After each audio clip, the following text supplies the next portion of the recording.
Hello everyone, I'm getting ready to make apple cider cookies.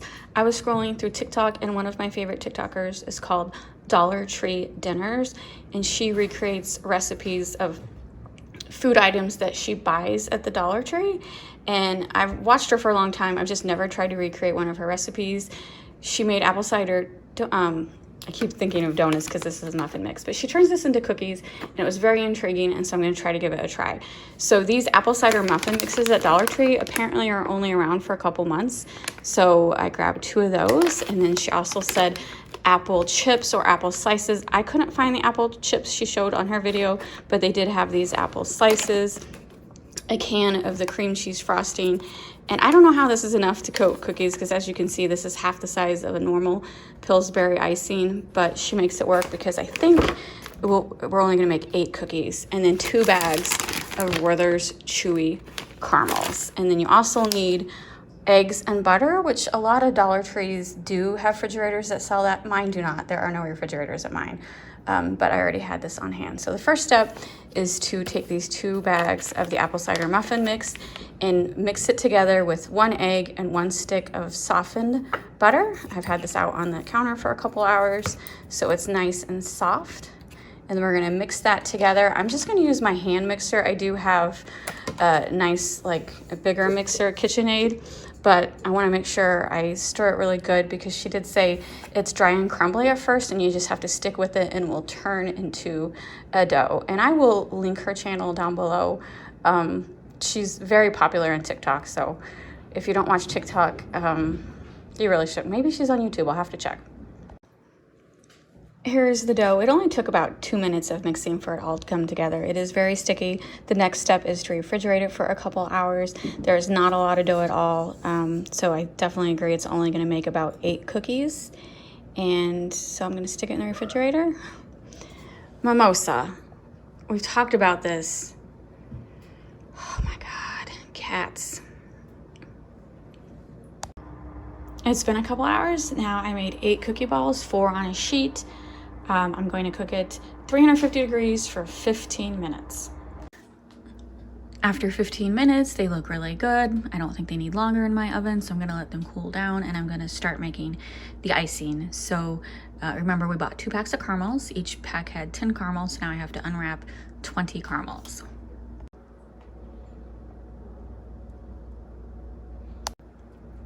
We unwrapped all the caramels. Now we're gonna add 2 tablespoons of water and microwave it for 30-second increments, in 30-second increments. All right, we got the caramel mixture, and it will thicken up as it cools down. And then we're gonna take the cream cheese frosting and we're gonna whip together the cream cheese frosting and half of the caramel mixture.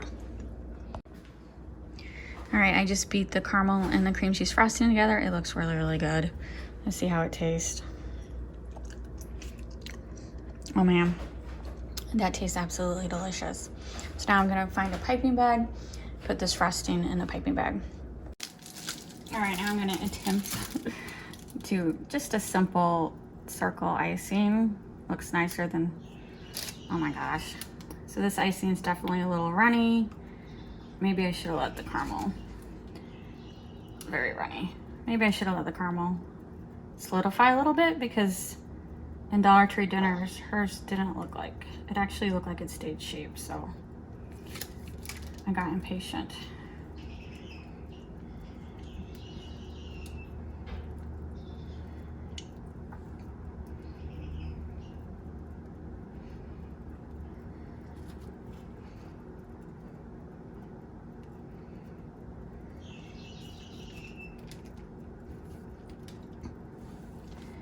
And I still have frosting left over. Should I put enough? I don't, you know what, I'm gonna mess it up by going too much. Okay, I'm just gonna leave it be. I'll just save. Stop. I'm gonna put the frosting in the refrigerator real quick. The next step was to crunch up the freeze-dried apple slices or apple chips and decorate the top of the cookie with it. So she used the chips, and I wish mine would have had the chips because they had a little more color to it. Okay, I'm gonna try to do this real quick. So these are just plain white. There's no red on it, but the chips looked a lot nicer. I wish I would have had the chips. But my Dollar Tree did not have them. So look for the apple chips. The last step is to take the rest of the caramel and drizzle it on top. I put it in a Ziploc baggie. I'm sure you've seen people use Ziploc baggies as piping tools. So I just need to get it down in the corner and cut the tip of the corner. Give me a second. I should have just used a piping bag. I'm not feeling good about this because this was, so it's just like that. Oh. And I'm making a mess.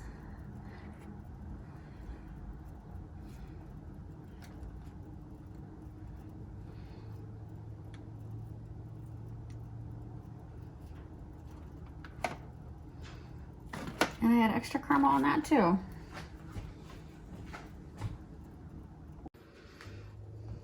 I think they look pretty good.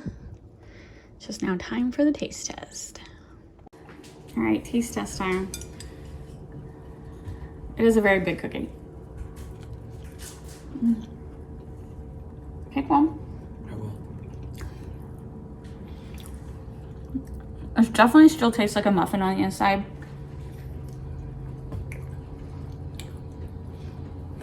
It was pretty good. It's good. It's pretty good. It's a lot of work though. This is not like a cookie though. Yeah, it's like a muffin.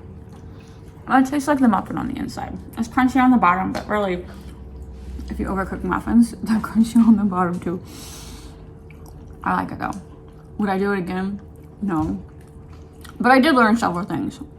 I would use this frosting again. I would definitely mix caramel into other icings. I think that's a great idea. I would have never thought of that.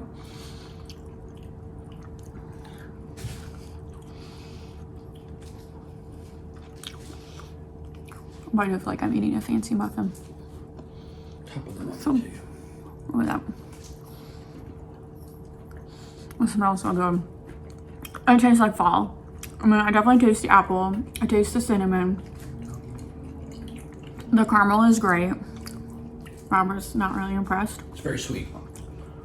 He's right. It's very, very sweet. It tastes good. I like it. It does taste But very good. I have a bad attitude, so. He's crabby today. Wow. It's been a hard week. I like it.